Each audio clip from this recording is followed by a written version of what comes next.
really fun to do a recap of 2024 and look back on all of my photography adventures, first time experiences capturing rare phenomenons, exploring new parts of Idaho, upgrading my gear, and capturing different time-lapse perspectives.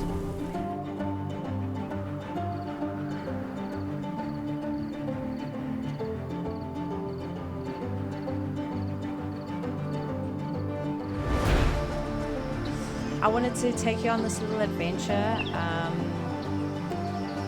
with all of the footage that I've captured over this year and have never posted it. It was actually really fun to just look back on everything that I've done, especially when we live in a society where everything is just so fast-paced and go, go, go. We don't really have time to sit back and reflect on what we've done and achieved and how much we've learned. So we're going to take it back to the beginning of 2024, the dreaded winter.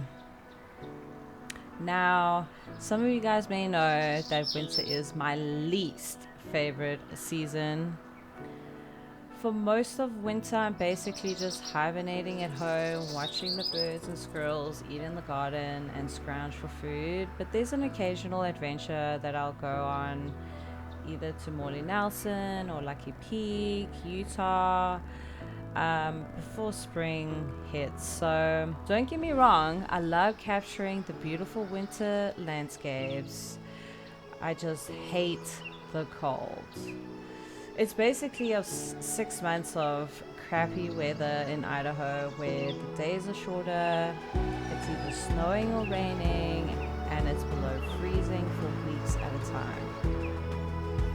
Taking you through early spring, we were blessed with another lunar eclipse, but I was only able to capture partial lunar eclipse because I was so far north. It was our first time exploring McCall. I know, I've been here for 3 years and I haven't explored McCall, but we fell in love with this place and came back 3 more times in 2024.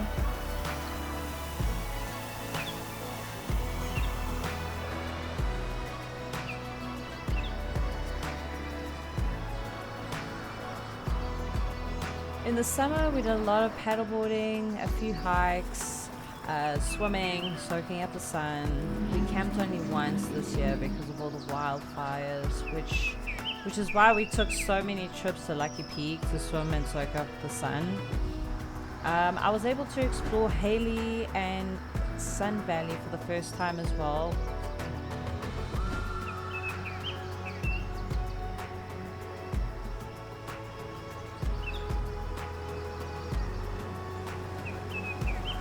I was able to capture more of the beautiful Sawtooth Mountains. Before you know it, it was 4th of July, and we enjoyed a wonderful fireworks show at our friend's place. There was just fireworks all over. I was also lucky enough to have my family from the UK visit, who I haven't seen in 6 years, and of course we took them to McCall. We went on a hike, paddleboarded before it got too cold. And while it may look like an amazing summer, it was actually cut short with the crazy wildfires and bad air quality that we had.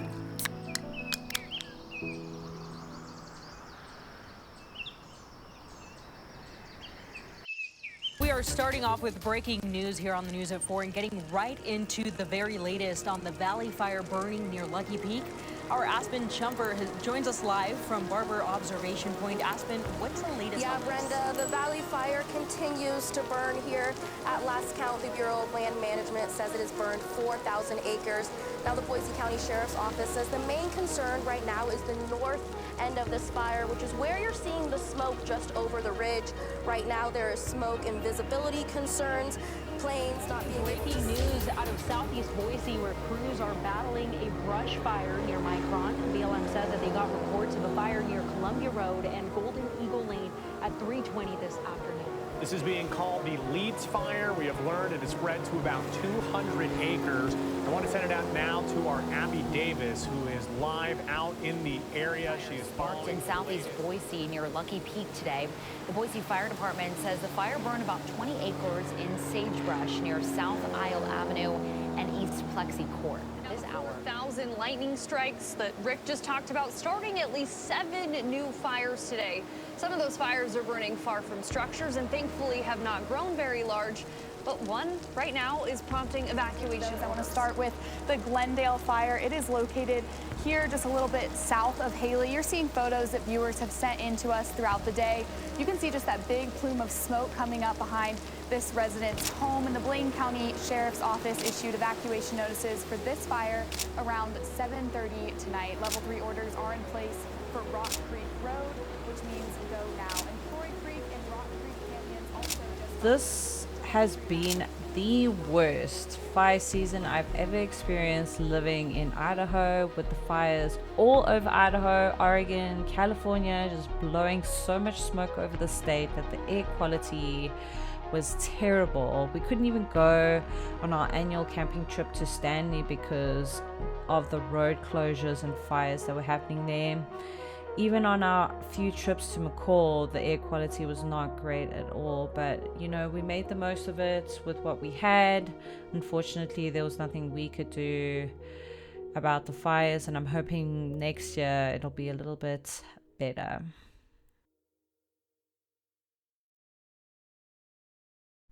Moving on to a more happier and positive note, I was able to experience something I never thought I would see in Idaho. The Aurora Borealis, but not just once. I was able to capture this phenomenon 4 times throughout the year. All of these experiences were amazing, but the one that stood out the most was the mission that we took to Bruno Canyon Overlook. We drove about an hour and a half to capture the Perseus meteor shower, but during the drive there was a prediction of capturing the Aurora Borealis with the meteor shower, which was the most insane experience. I mean, I just didn't even think this would ever happen to me. The second most fun moment was in September, where we met up with a friend named Jeff Morris. Go check out his YouTube, I'll link it down below. But we drove to Melba, Idaho, and we were able to capture the most insane show behind silhouettes of rocks all around us, and even with the light pollution in the far distance, you could see the colors of the aurora with the naked eye. I mean, you were able to see the aurora in Boise, even with all of that light pollution. It's just unreal, like, that we were able to see this in Idaho. To top it all off, I was able to capture my first comet over downtown Boise. Sadly, the air quality wasn't great, but I was still able to capture it. The C-2023 A3 Atlas comet was visible to the naked eye, and I was able to capture this a few other times. Those times I was able to capture it. It was a full moon, so the foreground lit up. We were still able to see it with the naked eye, and it was absolutely incredible.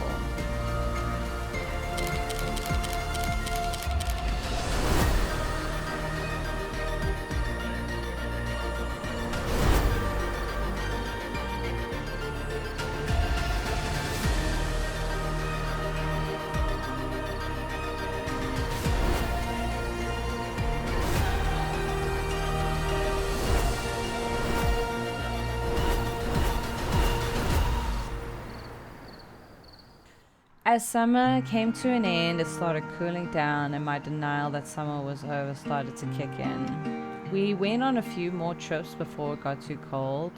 One of the places that we went to explore in Idaho was called Castle Rock. I was not expecting to see so many giant rock formations with pockets of yellow trees all around us. It was hard to capture the sheer size of this place, But it was just so fun walking around and capturing time lapses, flying the drone, and being able to see this place for ourselves. And it was pretty quiet as well, which was nice.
Another cool spot we explored for the first time was Bruno Dunes State Park. And fun fact, Bruno Sand Dunes is the tallest freestanding sand dune in North America, with the highest reaching sand dune of 470 feet or 143 meters. I know, right? In Idaho.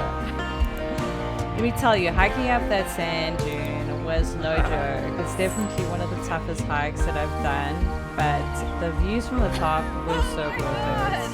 If you do decide to go check it out, I would recommend wearing swimming shoes instead of sneakers because you will get so much sand in your shoes.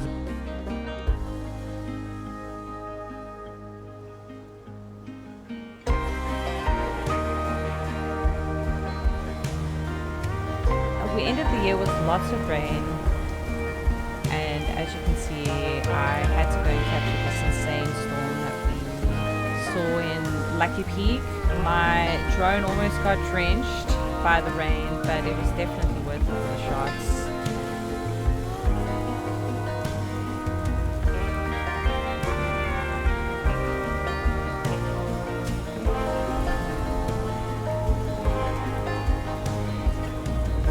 Then we were treated with this insane fog and cloud aversions for probably 2 weeks, and it was absolutely incredible being able to get above the clouds and capture this from Hogus Basin. So